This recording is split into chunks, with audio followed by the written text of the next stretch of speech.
தமிழ்நாட்டில் அவ்வப்போது எந்த ஆட்சிகள் இந்த மண்ணில் நடைபெற்றாலும் இந்த கள்ளச்சாராய சாவுகள் அல்லது விஷச்சாராய சாவுகள் தொடர்கதையாக இருந்து வருகிறது.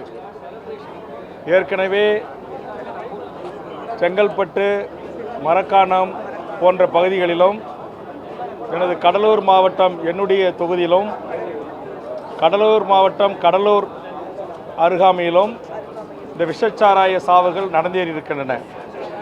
இதற்கு காரணமாக இருப்பவர்கள் யாராக இருந்தாலும் அவர்கள் இரும்பு கரம் கொண்டு அடக்கப்பட வேண்டும். இந்த சாராய விற்பனையில் தொடர்புடைய அரசியல்வாதிகள் மற்றும் இதற்கு உடந்தையாக இருக்கின்ற காவல்துறை மற்றும் மது ஒழிப்புத்துறை, மாவட்ட நிர்வாகத்தில் இருக்கிற உயரதிகாரிகள் சஸ்பெண்ட் செய்யப்படுவதை காட்டிலும் அவர்கள் டிஸ்மிஸ் செய்யப்பட வேண்டும்.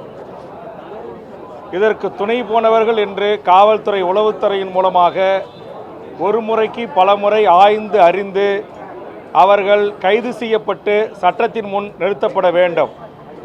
குறிப்பாக இதுபோன்ற கள்ளச்சாராய சாவுகளில் பல்வேறு தொழிற்சாலைகளிலிருந்து எத்தனால் என்கிற ஒரு வேதிப்பொருள் வாங்கி அது கலக்கப்பட்டு அளவுக்கு அதிகமாகி அதனால்தான் இந்த உயிரிழப்புகள் நடக்கிறது.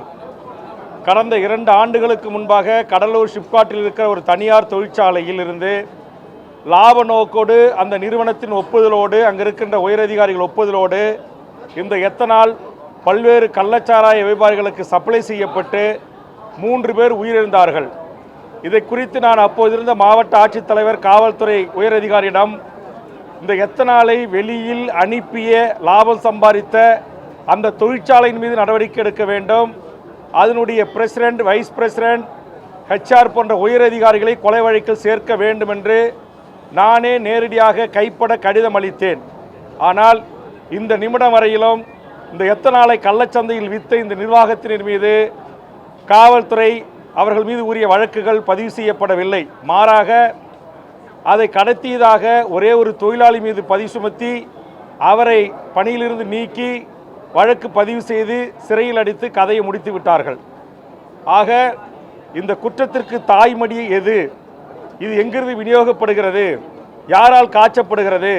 இதற்கு யார் உள்ளூர் காவல்துறையில் இன்ஃப்ளூயன்ஸ் செய்கிறார் என்கிற அனைத்து அடிப்படை விவரங்களையும் காவல்துறை உளவுத்துறை சேகரித்து மாண்புமிகு முதலமைச்சர் அவர்கள் கவனத்திற்கு எடுத்து சென்று இவர்கள் கைது செய்யப்பட வேண்டியவர்களை தவிர இவர்கள் ஒழுங்கு நடவடிக்கை உள்ளாகக்கூடியவர்கள் அல்ல. தொடர்ச்சியாக பண்ருட்டி தொகுதியிலே பல உயிர்கள் கடந்த கால ஆட்சியில் பலியாகி இருக்கிறது. கடலூரிலே பலியாகி இருக்கிறது, திண்டிவனத்தில் பலியாகி இருக்கிறது, அரக்கோணத்தில் பலியாகி இருக்கிறது, செங்கல்பட்டில் பலியாகி இருக்கிறது, விழுப்புரத்தில் பலியாகி இருக்கிறது என்று இதற்கு ஒரு சரியான ஒரு முடிவை மாண்புமிகு தமிழக முதலமைச்சர் எடுக்க வேண்டும் என்று நான் வேண்டுகிறேன்.